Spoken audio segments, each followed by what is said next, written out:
You're watching The Experience, Comic Culture and Sales. Streaming live daily to Facebook, YouTube, Twitch, and Twitter. 2, 1. So, the topic for today's show will reveal itself in a minute. But I want to start with a story. I was in my office doing some thinking and scrolling through TikTok. And I came across a filter on TikTok that said, "Which era are you?" And I clicked on it thinking I'm clearly the Silver Age. As it turns out, the filter had nothing to do with comics. It had everything to do with Taylor Swift. And the answer was red. Now, being me and not liking that modern music, I have no idea what that means or says about me. I couldn't name a song off of Taylor Swift's Red album. Is that "Hi, it's me, I'm the problem, it's me" song on there? I don't know. Anyway, the reason I'm mentioning this is because it turns out eras are broken. And by that, I mean every stretch of the word. The dead ball era, the loaded bat era, the steroid era, the sliding into the catcher with your spikes up era. Those are all just bad eras of baseball. Then there's like the Mesozoic era and the Jurassic era and the Triassic era and all of these bad eras of dinosaurs where none of the good ones lived.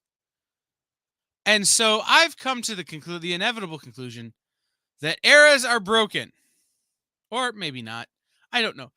Someone explain Taylor Swift to me, and then maybe we could start there. This whole thing has just wound up being entirely too much for me to wrap my brain around. Someone help.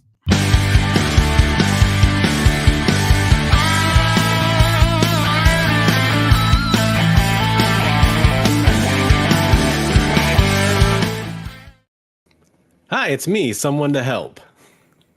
You can explain the Taylor Swift to me. Yeah, so Taylor Swift is an X-Men. Her name is Allison Blair, and she's Dazzler. No, I can't help you with Taylor Swift too much, other than to say that I've started enjoying her music. I live in a house full of women that like her, and I enjoy some Taylor Swift songs. Not my favorite, but I enjoy her. I don't dislike Taylor Swift songs, but I honest to God have no idea what most like. It's like Taylor Swift fans speak Swedish. Mm-hmm. I don't have a problem with anything having to do with Sweden, but I don't understand the language they use, and it's very much the same for Taylor Swift. I don't have a problem with anything to do with Taylor Swift, except for maybe the amount of NFL coverage she's getting for someone who doesn't play the sport. And someone I can't draft to my fantasy football team. But, other than that, I don't have a problem. I just don't understand the language.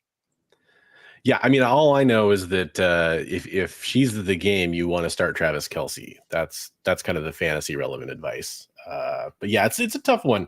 Much like the topic of comic book ages or eras, this is something that has been on my mind for a long time. And that is why this Taylor Swift, it's all one thing. It's all time is a flat circle. Taylor Swift is football. Taylor Swift is comic books. Taylor Swift is the ages of comic books, the eras of comic books, because, I think a lot of nerdy folk like to categorize things. People like to categorize things in general, but nerdy folk are especially fond of our categorizations. It's one of those things that comes up about whether or not we talk about things like how you alphabetize your comic books, for example. That can be a way to talk about categorization. Another big one, though, is this whole topic of ages. And historically, it's not really a problem, right? Like, I don't think too many people have huge disagreements about, the Victorian age or the Platinum age. I mean, there's some room for debate, of course. But generally speaking, those ages are kind of set. The golden age is kind of set. Then you have people that say you go straight from the golden age to the silver age. You have people that say there's the atomic age in the middle. You have people that say the copper age isn't a real age of comics. Current versus modern. Modern's been going on for way too long. So basically, chat, what we're going to talk about is that kind of how everything is super open to interpretation right now. And that's fine to a degree, but not for the terms of this show. For this show, we want to settle that debate. We want to get the definitive devil's advocate's answer of what is the proper way to order comics. And I think especially when it comes to that post Silver Age, or sorry, post Bronze Age kind of era, and what we would consider that or call that. So I know the easiest way to talk about this is to start off with what we both believe. So Kyle, how do you look at the ages of comic books? Do you care about them? Do you have a set opinion on what the ages are? What do you think? I actually have very complex opinions on this issue. All right. And that is that trying to slate comics into a given age is a fool's errand because no one knows what they are. There's not a book. But it also, there are modern books that would fit better in the Silver Age, and there are Silver Age books that would fit better in the Atomic Age or the Copper Age or the Bronze Age. So really, the idea of sorting comics by age is just a mechanism to use for price valuation, sorting, and things like that. Other than that, they're absolutely irrelevant, right? But because so much of what we do is organizing, sorting, pricing, cataloging, it becomes very important. So, like, as much as I hate them, and I think they're a waste of time and energy, they're an incredibly important waste of time and energy. Much like I'm beginning to feel about the music of Taylor Swift, to bring it all back around. So my belief has always been this. There are 4 ages of comics, 4 main ages of comics. Let me guess. And then super old, really old, kind of old, and not old. Gold, silver, bronze, and modern. I was close. And then amongst those, there are subcategories. So in the golden era of comics, there is the Atomic Age. In the Silver Age of comics, there is the Kirby Age. Where everybody tried to look like Kirby. There are certain things you can then subcategorize, right? In the Bronze Age also lies the Copper Age, and in modern also lies current. Okay, all right, I can see that. And in and among that, so I was watching TikTok. Ironically, I get a lot of my news from TikTok these days. And by news, I mean clips of television shows I forgot existed and clips of Neil deGrasse Tyson making me smarter. And one of the things he talks about, he's having a debate with somebody about something. It's about Pluto, whether or not Pluto's a planet. Mm-hmm. And the thing he talks about is slicing. And what Neil talks about is this idea that when we know very little, we categorize things into big groups. As we know more, we take those big groups and subcategorize them into smaller individual groups to the point where we get down to the finite and we have to start slicing. So creating real thin slices of data. And that's how I view comics, right? There are 2 big tents, old and new, right? Which I usually categorize as pulp paper versus whatever that garbage they print on now is. Right? And inside those 2 tents are 4 smaller sub tents, which is gold and silver, copper, and modern. Right? And then underneath those, there are more subcategories and more slices. So I have very complex feelings that really do come down to what book am I looking at and how does this book feel? Okay. I think that's an interesting point of view. I can respect a lot of that. I really actually, I dig the idea of sub ages, and it kind of make to me, like, as you're saying that, like I could get behind the concept of saying that there are 3 or 4 eras of comics ages of comics, and there are sub eras within those ages. I could And get I 100% behind that. I think that's where a lot of this confusion comes in this topic, right? Is which is an era and which is an age, right? A lot of people use those terms interchangeably, and I just did in my explanation, because they are somewhat interchangeable in the English dialect, Yeah. but they do have vastly different meanings. And I will look those up because this is some of the work we should have done before. Yes. So an era is a long and distinct period of history with a particular feature or characteristic, whereas an age, as it relates to time, is a distinct period of history, a division of time that is a subdivision of an epoch corresponding to a stage in chronostratigraphy.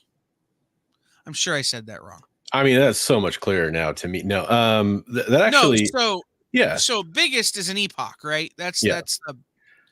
so that would be old and new, right? And then underneath that, we have to determine whether or not we're going to use age or era as the next subcategory. And to me, era becomes the next subcategory, and then age is the subcategory underneath that, because age is like, I'm, in my mid 30s, that's my age. Whereas I'm in my middle age as an era.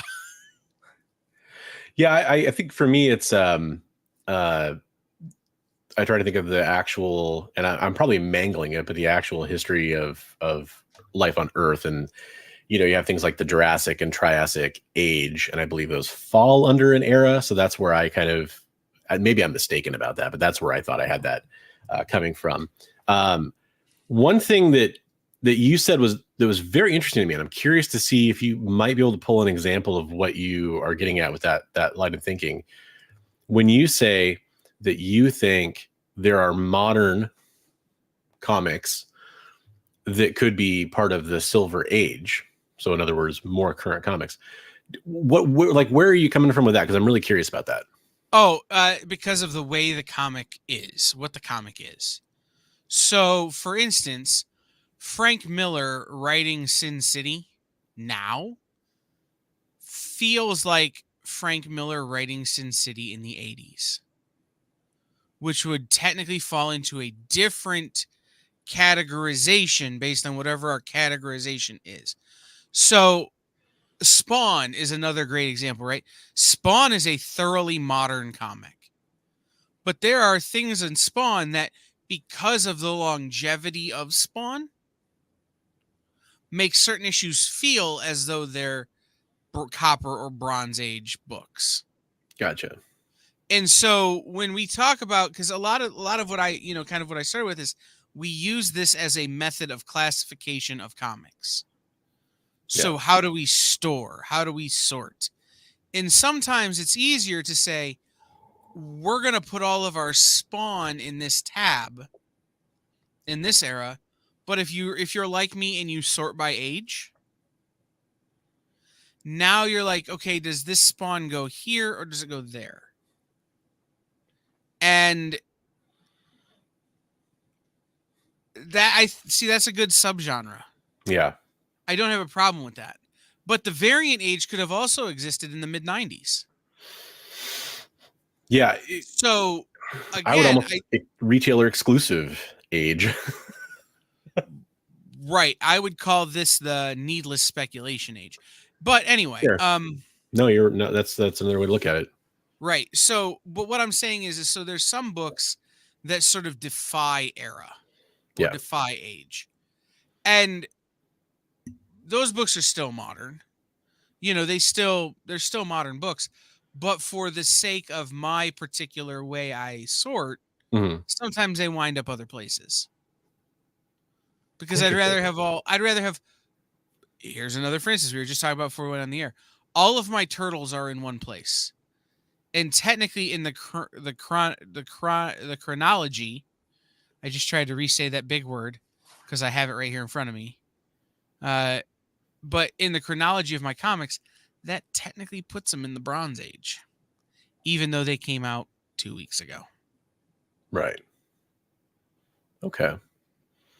So the other thing that I wanted to make sure that we talk about a little bit more, because it was an interesting point, and I think a lot of people probably feel that way, is that,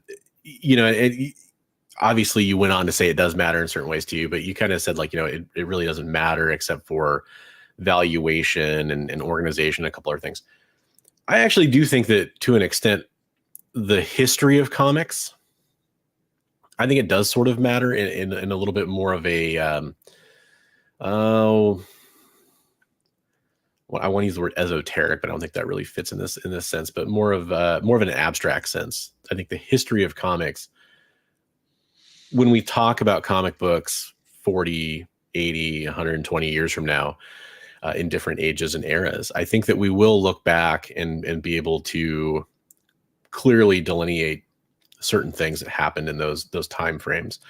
And so from a historical perspective, I think it is something that is worthy of considering in a more of a meta sense, when it comes to how we actually want to think about the history of comics and the way that they've changed and adapted. I mean, that's something that talking off the air, we talked about how comics change and will continue to change, and you can't usually expect a comic written today to have much to do with a comic written 20 years ago or 40 years ago, because it's like comparing apples to oranges.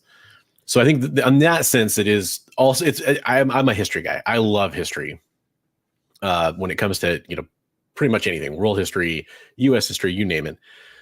So for me, it's interesting in that perspective as well. And also because it's not like we're breaking new ground here. This is something you will find on pretty much any comic book forum out there. Any discussion boards where people bring up comic books. There's always this topic that kind of comes up about, why are we stuck in modern age still? And because the conventional thinking, everybody can have their own definitions, and that's fine to an extent. But for the most people, like if you said we're in the modern age of comics, they're going to know exactly what you're talking about, and the comic books that are coming out now, and really that have stretched back for decades now. And that's not necessarily a problem, but I think that when we have that conversation about how comics have changed, talking about comic books today versus comic books in 1992, there is a pretty big difference there in what's going on, to the point where I think that it's worthy of distinction. To me, the big question becomes, where do you draw that line? And then you get to have a broader conversation about where should those lines be drawn besides the copper or bronze to modern, depending on how you look at it. You told me off the air that you have you believe in the current and the modern era, age, whatever you want to call it. How does that look for you?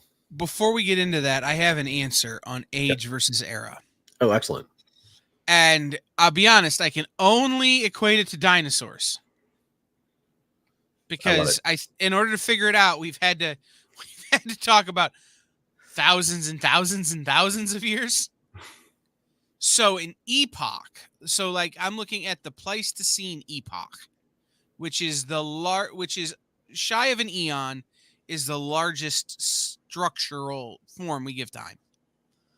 And the Pleistocene epoch is made up of 3 eras: the Pleistocene era, the Pliocene era, and the Miocene era. And then amongst that, you have the Homo sapien age, the Homo erectus age, the Homo habilis age, the Australopithecus age, and a bunch of other ages that I can't pronounce because those are the only words I remember from the Big Bang Theory. But essentially, it's what science has done is it's determined the biggest, then the next biggest, and then it's broken down the others based on human events. Right. So one age, the Homo erectus age, ends with fire. And that starts the Homo habilis age, which ends with the earliest stone tools. So as we move, so it starts to break down not based on a time, but on an evolutionary or Perfect. evolving scale. So I think that's kind of what I was talking about earlier when I say we have big tents and then small tents and then smaller tents Yeah. and then smaller tents. So And that's a good point of orders. I'm glad we got to the bottom of that because that lines up with exactly what I was thinking. I had to give myself a little bit of a headache reading this dinosaur Wikipedia page really fast. But so the answer to your question, modern versus current, is a matter of no lie page count for me. Oh, right on. That's cool. The difference between a modern book and a current book is the 32 page format. A modern book can be 100 pages. It can be 18 pages. A current book is the 32 page with ads, so printed 36 page book. Yeah, that makes sense. Right. And again, modern is this very specific subcategory of current. Or current is flip that. Current is a very specific subcategory of modern. And so, like, I for me, anything since about 1998 or so, I categorize in my collection as modern. Anything from 2016 on that is regular comic book size, it's in that 32 page format. So really anything from Marvel, DC, Image, IDW, Boom, Dark Horse, Dynamite for the last 8 or so years. Gotcha. Would be considered current. And then other people may fall into that at times and not. So yeah, so I mean, going back to the formidable Dino Wiki. I closed it. Don't ask me to say those words again. I closed the Wikipedia. but the and I mean, we say dinosaurs, but really the part I'm going to talk about is more of in the age of humankind, essentially, or the era of humankind, where we talk about, division by significant, distinct details, right? Stone Age, Bronze Age, Copper Age, almost as if where we got this stuff in the beginning. That to me is the most interesting way to really look at it. And that's what I keep coming back to is there's a really common trend. Again, I mentioned earlier that this comes up a lot when you talk about this stuff with nerds online, which is something I love to do. And even more, I love to read through everybody else's comments and go, wrong.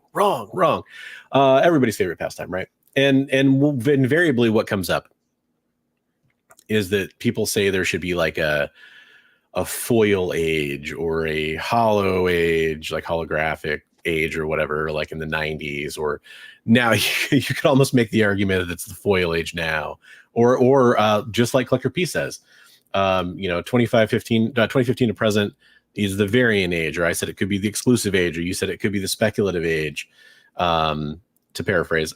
And that to me is where it gets interesting when you start talking about things like that. I think, I used for the thumbnail, the way that I look at it, even it's not something that is a hard fact, as we've established. I think that the Copper Age started with Watchmen.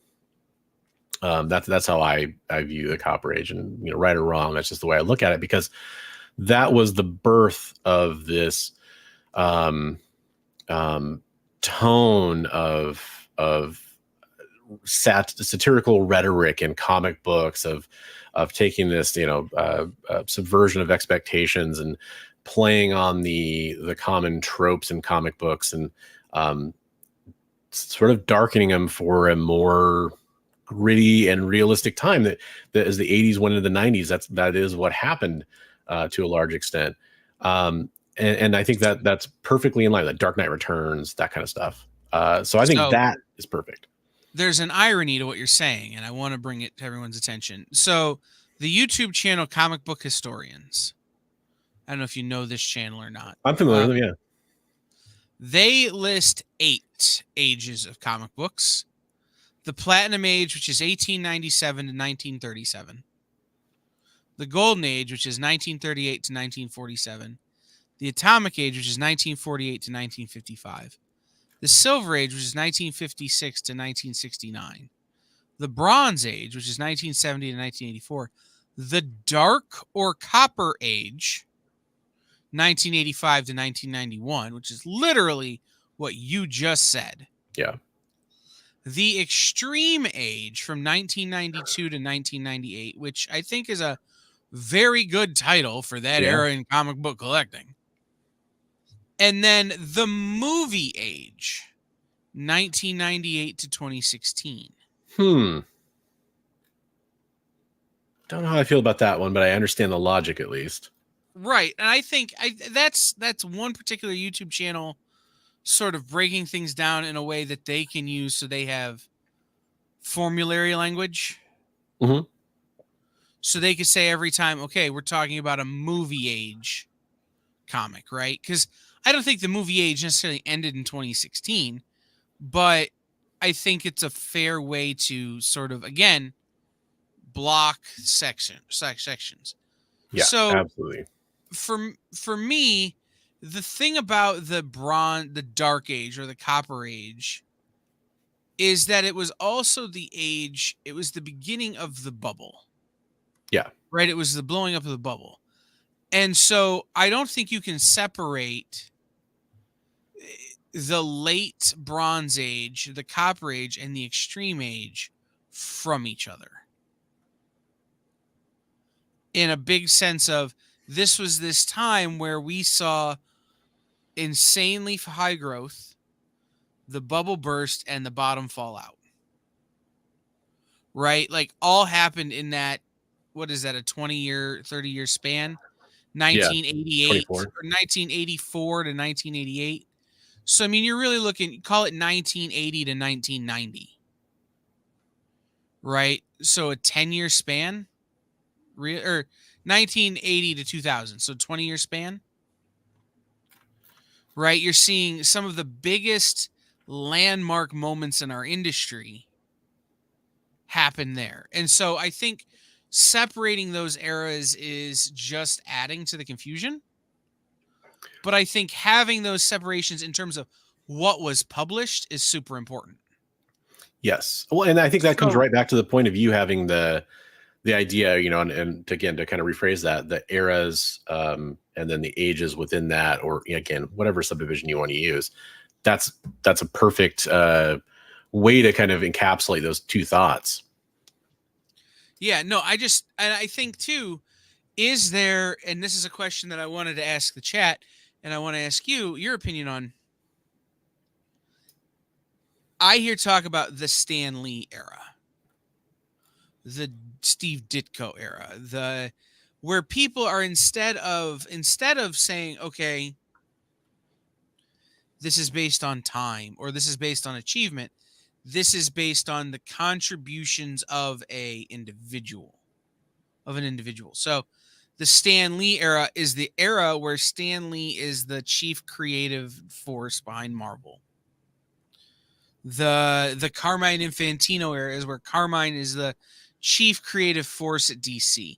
The Jim Lee era starts in the mid-90s or in the early 90s and continues to today, where Jim Lee is a huge driving factor in the creativity of the industry. Right? Like, I see some people breaking them down that way. How do you feel about the idea of breaking these things down into even further microcosms of eras or ages, specifically as it relates to a creator who is influencing the industry? Because, like, today, if you look at Marvel, it's the Hickman era. Mm-hmm. Right? What Jonathan Hickman is doing with the X world is fundamentally influencing the whole world of Marvel Comics. Doesn't matter if these characters have anything to do with the X-Men or not. What they're able to achieve with that is influencing the whole company. And you could go to a greater extent and say that his run Fantastic Four began down that path where the company, the editorial, is seeing such commitment to him that they're willing to give him projects like X-Men down the road and have him do the roadmap he's done there, for example. Well, you talk it like Tinian at Yeah. DC, right? Like bringing the horror to DC, which Tinian has done. Like there's an era there. And so, like I said, I don't necessarily dig the idea of categorizing based on creator necessarily, but I see where some people could find it helpful. I think where there's so for me, I flat out do not enjoy that concept. However, I think where you can play around with a little bit is because you're talking about distinction. And when it comes to distinction, one creator's work is often extremely distinct and can become synonymous with certain periods of time for a character or even for a publisher. Someone like Frank Miller had a massive impact on, obviously characters like Daredevil and Batman. So I think that, you could look at it from that perspective of they're so influential to the characters that they become synonymous. And that is a distinction. And when you're talking about trying to make a distinction in how comics could be divided, that makes perfect sense. The problem is, take, for example, somebody like Jim Lee. Jim Lee, one of my favorite artists of all time. Very boring answer because a lot of people love Jim Lee artwork, but hey, he's one of my favorite artists of all time. When you compare Jim Lee's work and his impact on the industry from the 90s to today, he still has a massive impact on the industry. He had a massive impact on the industry back then. He had a massive impact on the industry during his helping of formation of Image Comics. Those impacts, though, are different. And they happen in different ways. And so for me, it is an interesting way to look at it. I mean, and there are several creators I think you could play around with that concept of. I think, for people that refer this is the one that really hurts and the one that makes me kind of reject the idea is to the first example, the Stan Lee era. It's a very contentious topic, and I love Stan Lee. I really respect everything he did. I think that often he overshadowed other creators in very serious ways. And so I do think you run into that potential risk there as well. Right. And when I look at the Stan Lee era, I tend to call it the bullpen era. That would make sense. Yeah, where instead of it being just specifically tied to Stan, it's tied to that time where all those guys were coming into the office and sitting and working together, as opposed to, say, the more modern work for hire era where everybody's working from home essentially and using computers. And I have another thing that I was going to bring up on this topic, which is, can you call something an era while you're in it? Right. And I think that's exactly why the modern era has gone on for so long. So here's what I'll say about that real fast. I know Kyle probably has more to say about that, but I don't want to jump in and say that is at the core of this issue to me, because there's this concept, and this could be completely biased towards my age. I'm 41. I was born in 1982. Quick little side note, that's why I'm called the Bronze Age nerd. Everyone said, oh, because your favorite age of comic books is the Bronze Age. And I love the Bronze Age of comics. I'm sorry, it's not the comics I grew up reading, though. So it's not my favorite age, just because most people, their favorite comics are what they grew up reading, right? Anyways, the point is, there's this phenomenon, especially with people of my age, and again, it could be a bias, where you can kind of talk about the 90s in terms of like things like style and fashion, but for a lot of people, the 90s didn't feel super different from the aughts or the zeros or whatever you want to call them versus the teens. And this is something that's really true between the aughts and the teens. A lot of people have a hard time distinguishing those. Time that travels in our lifetimes is what allows us to look back and gain perspective on what is synonymous with that era in some instances. And that's why the 90s now feel more distinctive if you look back on them than they did 10, 15 years ago. But it's not always true. People definitely leaving the flower child era of the 60s, going into the 70s, very quickly could look back on the 60s and say, oh, that's a 60s type of thing. There were pictures of people dressing up as 60s characters for school themed dances and Halloween and all that type of stuff very soon after the transition away from the mid 70s. I'm just doing some math in my head. Okay. Because there are historical points, right? Like, if we really want to get into this becomes Kyle teaches history class for a minute. Sure. But so the people who grew up in the 60s and who were living the flower power, summer of love kind of life in the 60s, for them, the early and mid 70s didn't feel all that different. Right? It wasn't until the late 70s, the post-Nixon era, like the post-Kennedy era, after the assassination of RFK, and the beginning of the Reagan era, that you could really look back. And now that is really only 1969 to 1978. You're really looking at 9 years. Yeah. Right? And that was the math I was trying to do, is I was trying to figure out, so Kennedy gets assassinated, and that really kind of signals the downfall of that era. Right? That's kind of the thing that starts the end. There's some life in it because of the end of the Vietnam War and the life that, or the lives that the people who were part of that movement in the 60s gravitated to in the 70s, the anti-Nixon, anti-LBJ, anti-Vietnam movement. Then those people attach themselves to Hubert Humphrey and RFK.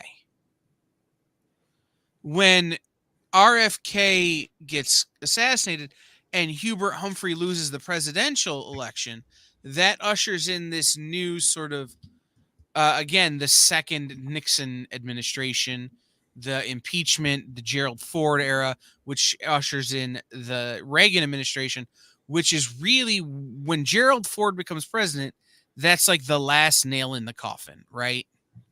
Of that hippie movement, essentially. Yeah. Now, it's always had last gasps because Cheech and Chong are still alive, and, you know, Joni Mitchell and The Age of Aquarius is always going to be a great song. But it will always be a great song, especially for encapsulating a certain era, right? For that, I like, agree. Yeah, it's always going to be this thing you can point to and say, this is what this moment was. Or the existence of Creed Bratton from The Office. Like, if you listen to his band, bro, it's 1967. Anyway, but right, you were able to move out of that era into being something so distinctly different in humankind that you could look back on it relatively quickly. We are right now 23 years removed from the Y2K scare. But how many of us still remember seeing the Best Buy stickers that they would put on your computer when you took it to them or they came to your house to make it Y2K compliant? Right? Like, we are not in such a distinct form of human life, even though we really are, from then. Yeah. I mean, I was talking with a guy today. When we built the building that his office is in, I was on the team that did the tech install. We installed the internet. And I went and I looked in their rack room today, and it's the same hardware we put in 15 years ago. We are in a different era of technology now than we were then. But our existence hasn't changed that much. The internet was around then. You know, it was maybe different. You know, you had to listen to the 64K modem. You know, you had to give your computer an STD to be able to listen to a new song. You know, all of these things, but we are not so different that we can differentiate the era. Right? We're in the, you know, the big thing would be the pre-social media age and the social media age. Right?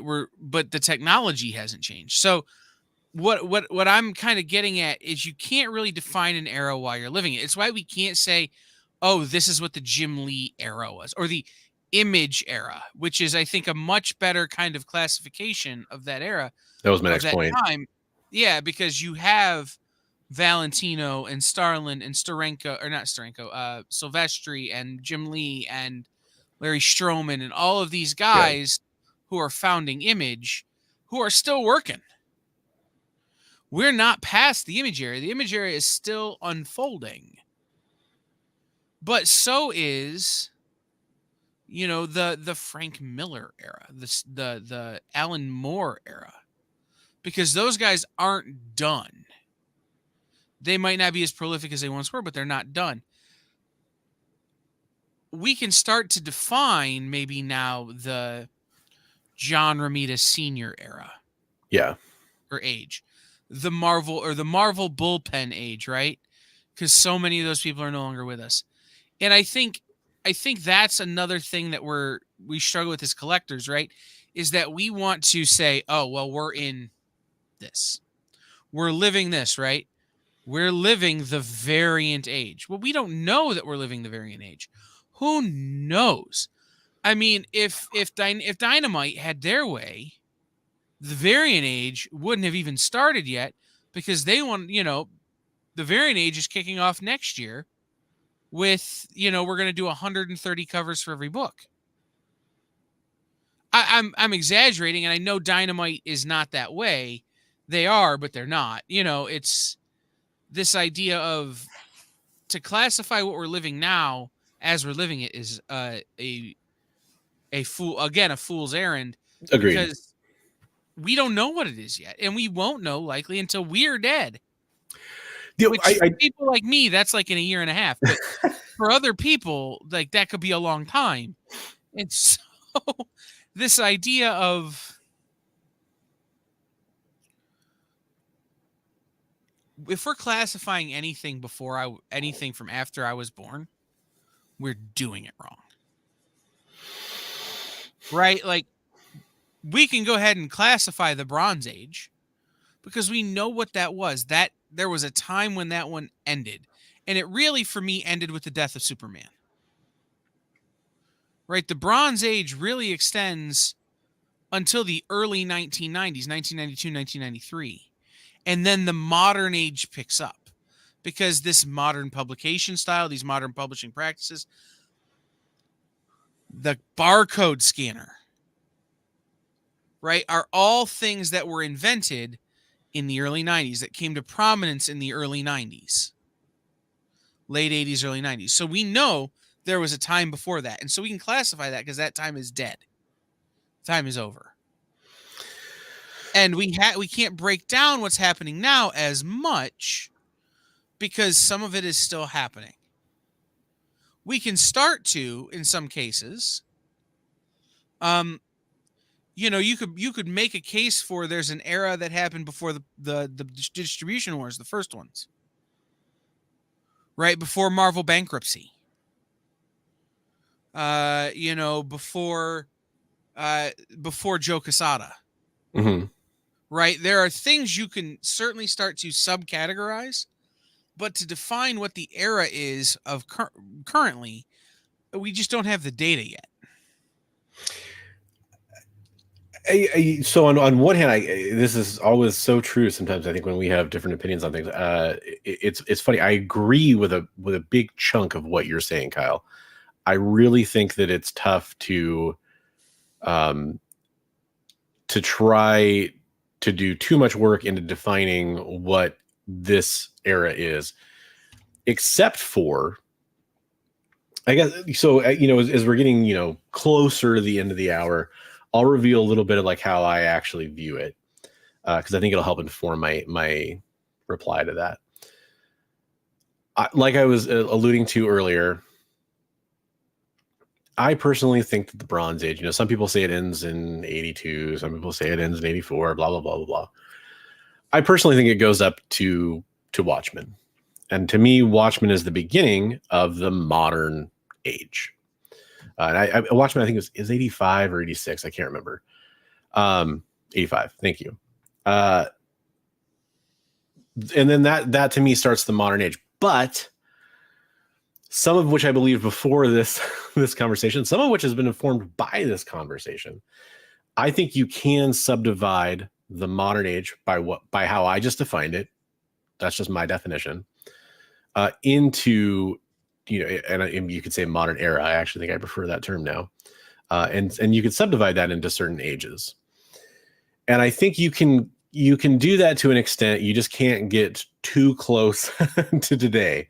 But I think I, like I said, I was born in 82. So I understand the argument of like, it's tough to define things sometimes within your own lifetime, and maybe to a certain extent you're doing it wrong. But again, I'm also looking at it from a bit of that historical perspective. And I think there's been enough key events, and like a lot of things in our society, from 1980 to especially about 2000, and you could say maybe a little bit later than that, things started moving really quick because of the internet, because of leaps and bounds of technology, socio-political world changes. In so many ways, our world shrunk, and time cycles of how long it takes things to happen seemingly shrunk. Whether or not that's really how it is, history will tell. But I do think that to a certain extent, things sped up. And I think it's okay to say that there are smaller chunks to subdivide, especially towards the beginning of that modern age, if I'm calling it, 85 plus, 1985 plus. I think you kind of make those distinctions. And there is kind of, that dark age. I like that idea, that concept. I think it's kind of a fun one. When you said Image, the founding of Image to me is something that had a massive impact on the comic book industry, because not only are you talking about the creators involved with that, what they started, but the down the road impact of what it's become, what it told other creators they could do, what it did to Marvel and to DC when they left, the impact it had, the ways that they had to adapt, the ways that it affected speculation too. I mean, you could talk about that, like people buying long boxes of each number one of those and all that stuff that was happening back then. And I think that is a very interesting point. And then once you get past the after effects of that, I think you do kind of get into that murky territory where it's really hard to pin down distinctive elements past that. And I think variants, exclusives, the rampant rise in speculation are things you could point to that might be factors of some kind of extra subdivision there. But that's kind of how I view it. And I think that is, it's interesting because talking through this, I feel more firm about that belief than I did before this conversation. That's really cool. Right. And I think too, this is another one of those don't yuck anybody's yum thing, right? Yeah. Like, your cutoff for the Bronze Age is Watchmen. And that's fair. I can't argue that that's wrong. But for me, after the death of Superman feels like a different time than before the death of Superman, but after the Dark Knight. Yeah. Right? Or even then it feels different to me than before Frank Miller Daredevil. From Frank Miller Daredevil to the death of Superman feels like a certain specific time that is its own bubble. Yeah. Right. And that again is kind of how I look at these things. It's not years, it's not creators, it's story arcs. So it's Frank Miller Daredevil to death of Superman. Okay, great. Death of Superman to the founding of Image is an era. Is an age. The founding of Image to the founding of Kickstarter is maybe an age. That's a good one. And like, to me, now feels like the age of the crowdfunded age. The age of the internet is the age of crowdfunding. Could you call that the digital age? And that's a name that a lot of people want to give the current age. Like, how do you feel about that label? But that takes away a potential label for an era where we're not printing. Agreed. So by saying the crowdfunding age, which again is in my brain is defined as a time in which a creator does not need necessarily a publisher to get their book out there. They can find their crowd on Indiegogo, on GoFundMe, on Kickstarter, on BackerKit, on whatever, Whalebacker, on whatever these different platforms are that people can use, or they can crowdfund through their own website, essentially through taking pre-orders. Like when you think of an Eric July and the ISOM project, or you think about some of the stuff that Spike Trotman is doing, or Polito, or Tom Hutchison, where their whole business model is based on this sort of, I'm going to sell directly to my crowd something specific and then offer something else to the masses. Yeah, I think that's a specific cutoff point, because again, we go back to the dinosaur Wikipedia, and it's about, they start breaking down the fine-tuning the ages based on what the people in those ages were doing. Yeah. So it's inventing fire, inventing the wheel, inventing stone tools, inventing, metal tools. You're right, but there's one element I disagree with on that. You're right, because you are right about how that works, and I think that should carry over a little bit to comic books. Right. Where that one-to-one kind of falls apart is when you talk about something like the Stone Age, when stone became the prevalent, material for building up tools. It spread like wildfire, and it took over, and it, essentially tamped down other technologies that were previously, the cat's meow, right?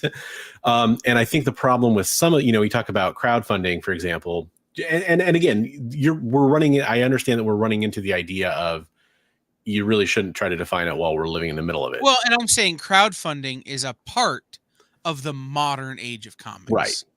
The digital age will come when the modern age of comics finally dies. Yeah, that's fair. So, I'm talking about, if we want to start to categorize closer to right now, you have to talk subcategories as opposed to more broad categories, right? You have to talk about totally. In the retail space, this is right now, since really 2017, 2018, when CBSN launched and we first started seeing people doing Facebook live sales and Instagram live sales and YouTube live sales. In the retail world, this is the era of the third market. Mm-hmm. Your retail store was your first market. eBay was your second. The third market was finding another place. This is the era of the third market in retailing. Yeah. Well, we can only do that because it's a subcategory of this bigger direct market era. Very good point. I think that's an extremely apt point that I'm glad you brought to the table, because it really is, I rebuff the idea of thinking about it from a creator perspective as far as like looking at different creators. But when you said the bullpen era, that is a different industry perspective in a way too, like something that we see as readers as well, of course. Right. But it had an impact, industry wide. Same thing is true for the third party thing, because it has a huge effect on comic book shops. It has a huge effect on that normal direct market. Yeah, I think that's a great point. I'm glad you brought that up. Yeah, like I said, I think the further back you go in time, the more specific you can be. Yeah. About eras and ages, and you can start kind of fine-tuning those. And you can start dealing in bigger numbers, right? Bigger times, bigger. Right. I mean, because again, if we go back to the 8 ages that comic book historians use, for me, everything prior to like 1955, 1956, 1957, when you see your sort of really the formulation of what are the big two now, right? Mm-hmm. Timely and DC Comics in their, you really start to see them sort of define what they are in a way that's still recognizable, because they were very different prior to that. Yeah. In the golden age. But to me, that's all the golden age. And the atomic age and the platinum age are just subcategories of this golden age of creation, this golden age of comics. And in the silver age, you have some of the same thing. You have the bullpen era. You have the offices are across the street kind of thing. So you can start to break those down more because now you know what happened, and what happened was finite. And it was replaced by the Bronze Age of comics, which it had to do with more comics being put out and more people buying and reading comics and comics expanding beyond just for kids. Right? And the death of the romance comic and the creation of really the modern superhero. Superman and Batman and some of those existed, don't get me wrong, but like really kind of the way we look at a current superhero was formed in the mid 50s. Yeah. Early 60s. So you know, you could start to kind of, okay, these are the definitives here. And then you get into the Bronze Age and it starts to get a little more murky because it's not been that long, really, in the history of the war, in the history of comic books. It's really not been that long. Yeah. So it's, how do we now start? What things can we subcategorize in the Bronze and Copper Age, right? Like, I certainly would grant that there is a part of the Bronze Age that existed pre-Watchmen that could be categorized as something. And then there's the Watchmen era, which is the Watchmen up through maybe the death of Superman, right? And then there's the bubble burst era, which is this really downtime as we get into modern comics, which is where it gets even harder. And so all we can define are things that have ended. So I want to read this this excellent comment from Fear Monarch. If we're splitting it down into subgenres, this is the decompressed era. It's not about a floppy comic. It's about basically a graphic novel size story in one way or another. And the reason, talking animal era, the reason that this comment is interesting to me is this actually goes back to a conversation I alluded to earlier, that part of a conversation that Kyle and I had, where I was talking about, I don't really know how to turn this into an episode or part of content, or even if it should be, but it's just a thought that I keep having. Going back to talking about how I read comic books when I was a kid, as so many talking heads on YouTube love to do, and I'll do it for a second. Reading comic books when I was a kid was a very different thing for a lot of reasons. A big reason was thought bubbles and narration. I mean, you look at a comic book from the 80s for the most part, and it is going to be filled with a lot more text than today's comic book. It's going to take longer to read that comic book generally, depending on a lot of factors. The reason that really made me think about this is, believe it or not, is Transformers #1. If you go read Transformers #1, it is like an exposition puke on your face for 20 pages of just this character and this history and this backstory. It's like reading a small novel. And it is amazing that this is like, hey, the kids, read this comic book and check out this new cartoon that's going to be out. And it is kind of one of those things that's interesting to me, is because you talk about delineations and subgenres, and you go from that idea of having every issue is a single independent story with a beginning, a middle, and end, even if it's part of a larger character story or arc, to now you have that 4 to 6 issue, especially from the big 2 story arc, that's going to lead into a trade paperback that can be digestible down the road as well. So I think there's something to that. Whether or not it plays into ages and eras is a little different topic. So there's an interesting thing that I'm putting together in my brain that I don't have fully thought out yet. And so I'm just going to kind of talk for a second and help me frame this in, Bronze, if you would. Sure. In the 70s and 80s, and even in the early 90s, when you watched television, every episode needed to stand on its own. Mm-hmm. You would tune in for an episode of Home Improvement, and that episode very seldom tied to the previous episode. But I'm listening to a podcast that's looking at one very specific sitcom from the early 90s.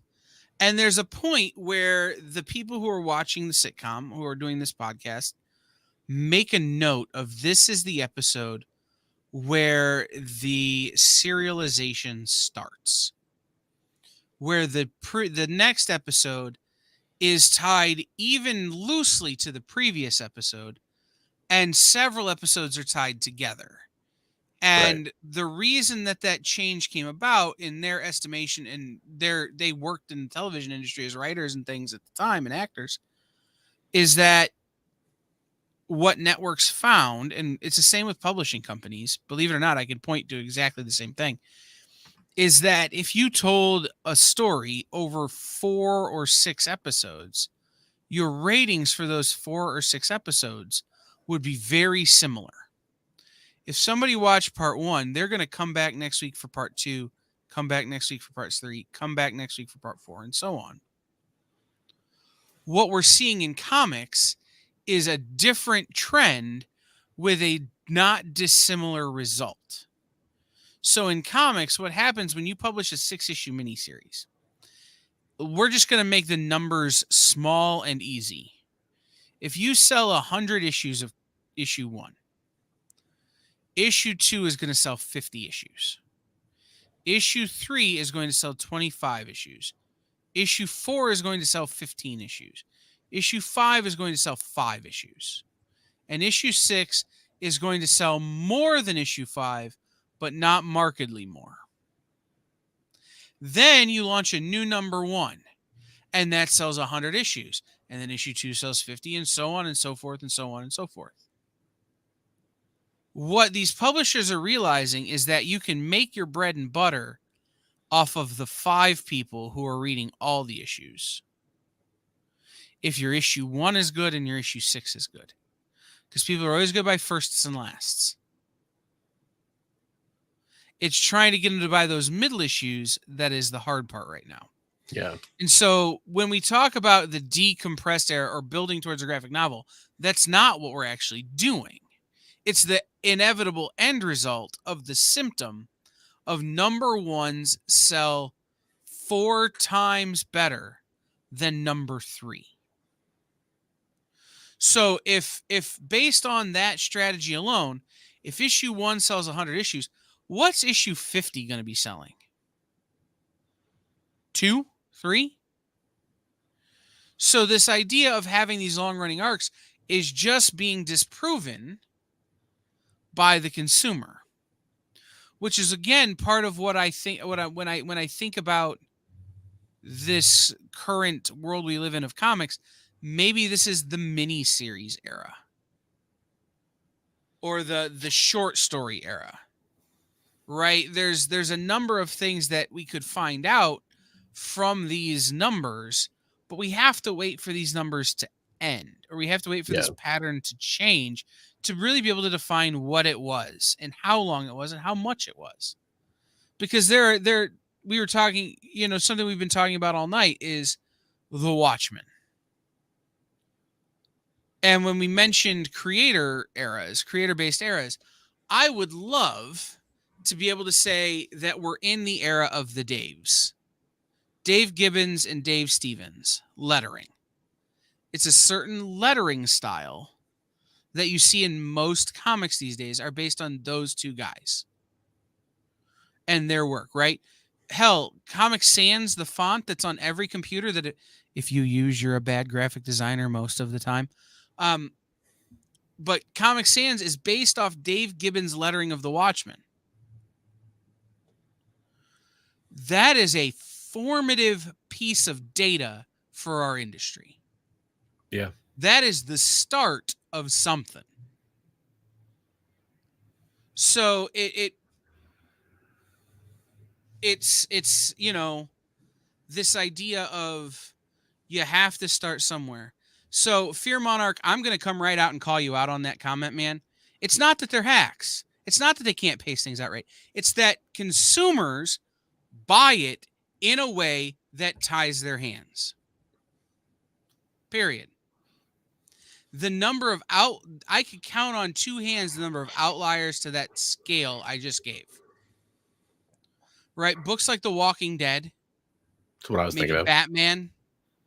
There are few outliers, but even Spider-Man sees this dramatic drop-off. Like big name titles, big cornerstone characters see this dramatic drop-off. It's not that writers can't write long stories. They can.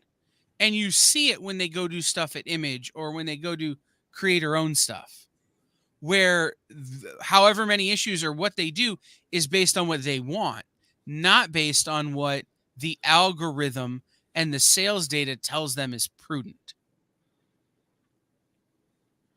Right? If you tell me I'm going to sell 100 of issue 1 and I'm only going to sell 50 of issue 2, why the hell would I do an issue 2? Why wouldn't every issue be issue 1? And that's what Zenescope has done. Right?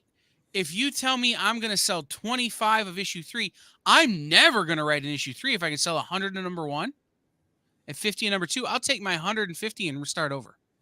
I'm only going to write 2-issue stories. Because the business prudence says that.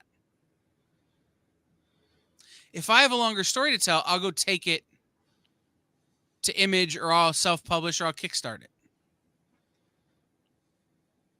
But the big publishers are seeing the bottom line come through and going, well, it doesn't make any sense to run to 15, 20 issues.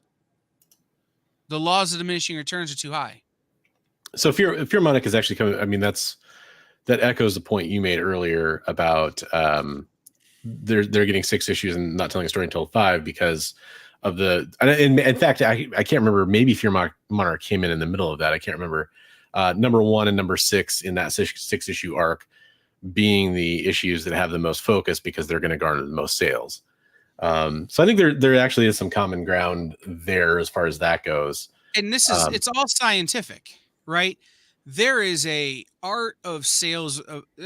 We go into, maybe this is another topic for another day, but there is a certain science to determining how many issues a miniseries should be before it becomes a trade and before it gets rebooted. And it's the law of diminishing returns. So whatever that science is basically dictates to, hey, you got to get to 6 issues.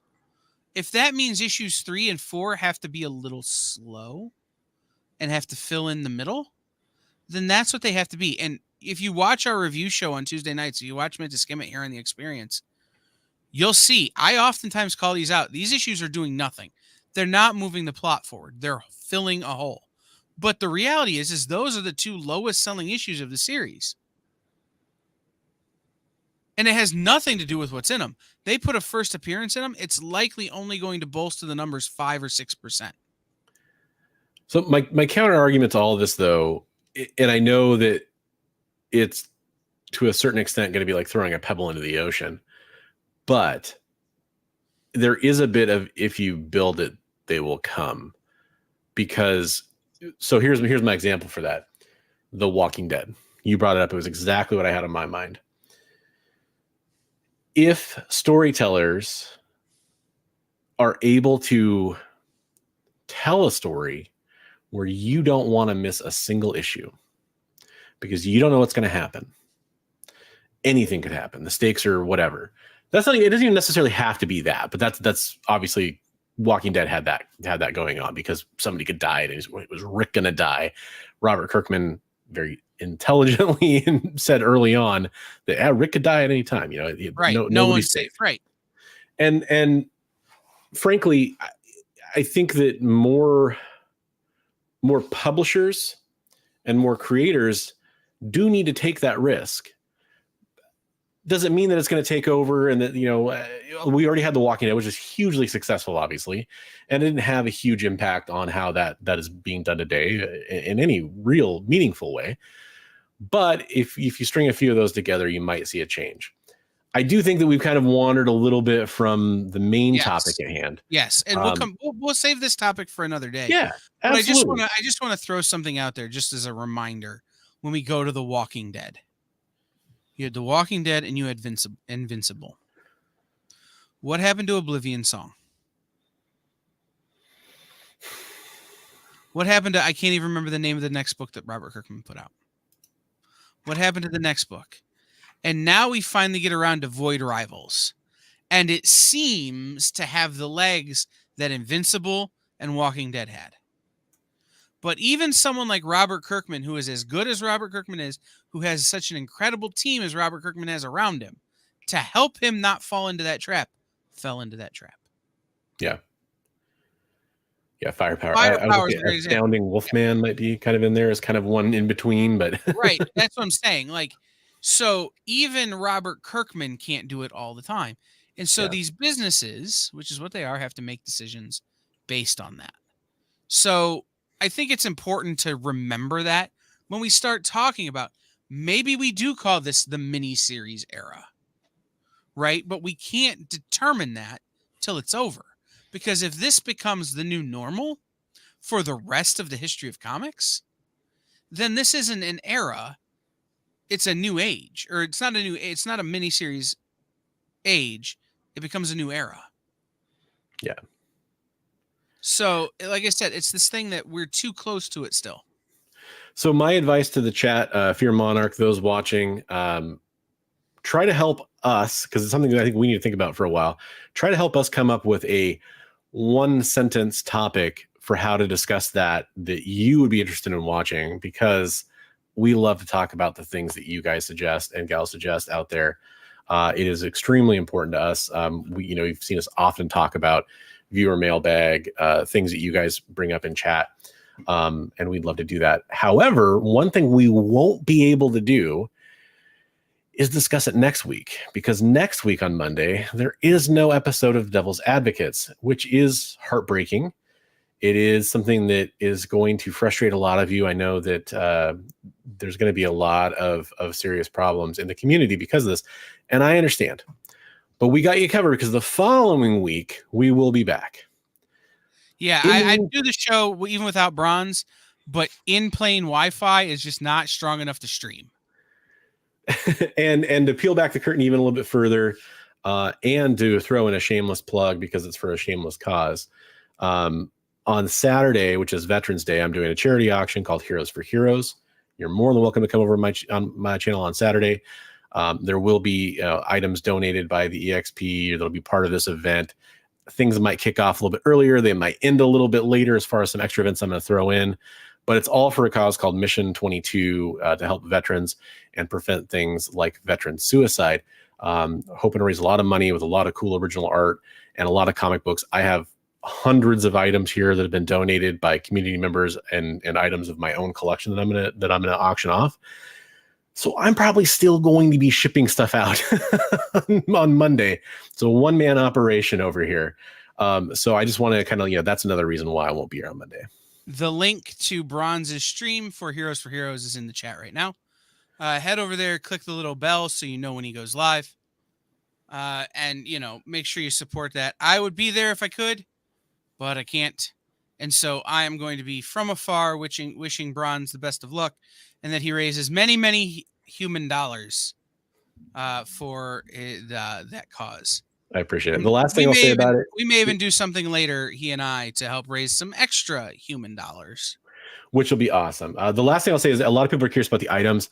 I'm doing tons of preview posts over on my Instagram, Bronze Age Nerd on Instagram. Just search me up if you want to see what I'm going to have up there. I'll happily show you posts of all the fun original art from all the cool artists and comic books we're going to have. So check it out. But yeah, unfortunately, we won't be here next week. So let us know in the comments, if you've been watching through this conversation. Hopefully a lot of people watch this on the rewind and kind of start thinking about this question. If you have other questions that came up, follow the link that was posted in the live chat to go check out where you can post up new topics for us to talk about. And then hopefully in 2 weeks, we'll be back with one of those topics to discuss here on the Devil's Advocates for you guys. Yeah, what he said. All right, thanks, everybody. It's been good talking to you. We'll see you next time. Join the party. Head over to our Linktree to find all the links for everywhere the experience is all the time.